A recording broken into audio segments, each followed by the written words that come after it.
So the next kit we're going to put up is the Scalloped summer planter, which is just beautifully summery, you know, a mix of different things, different scents, and comes in, now I know I probably bore you every time I say this, but one of my absolute favourite pots, and which is this Scalloped planter. So this is a 21 centimetre across planter, so it's really versatile.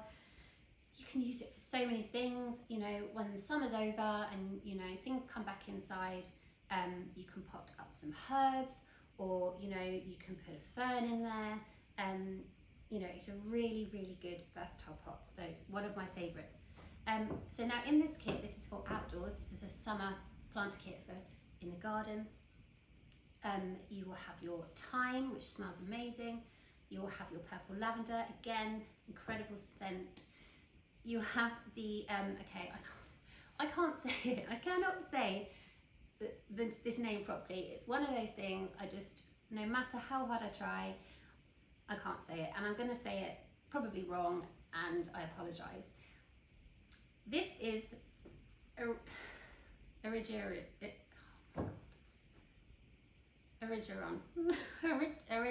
I think that's what it's called. It is called that, but it's, I will spell it properly on the website.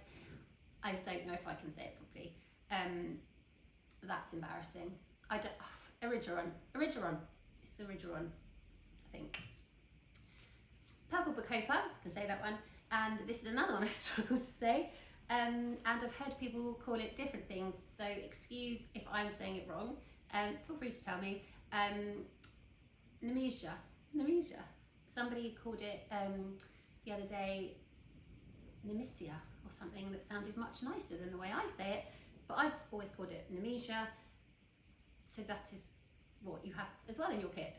I'm embarrassed. Anyway, so you have a variety of plants and your pot, your gravel, your compost, your moss.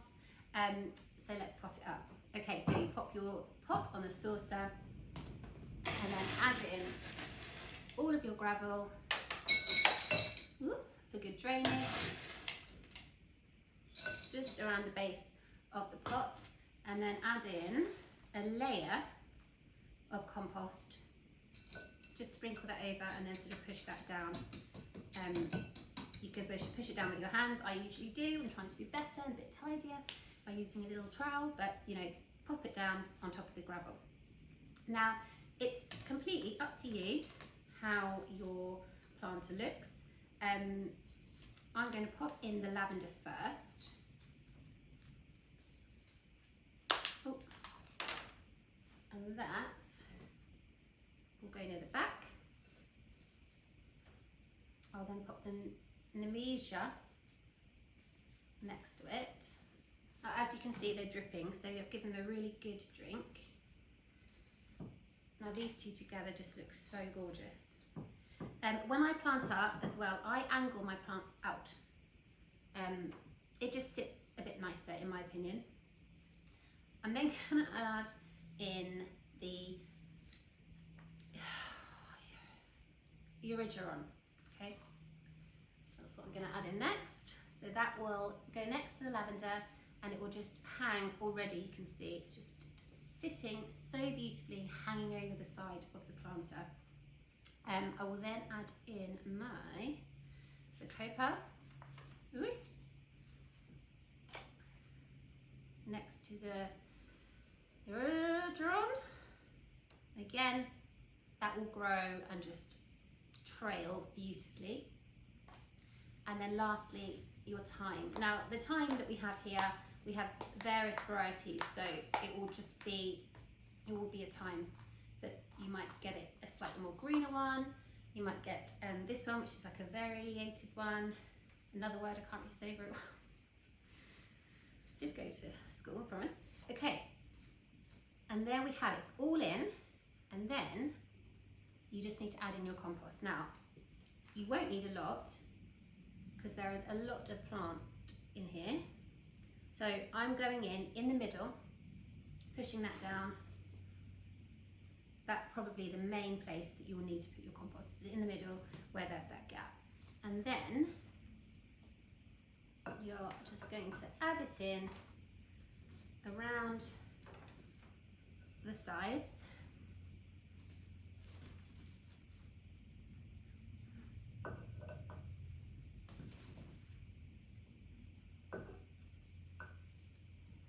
Pushing it down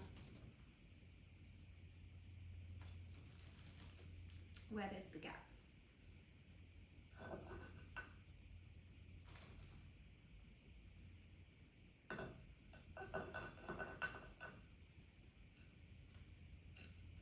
Okay, that's all planted up. And so, as I said, I tend to sort of angle my plants sort of outwards, so just so that they sit a little bit better.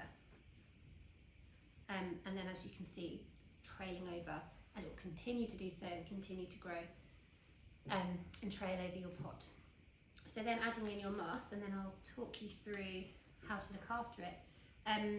So, as I said, it's an outdoor planter, so you might find that you need to look after it almost a little bit more than if it's inside, because you know, it involves the effort of going into the garden, so just keep an eye on it.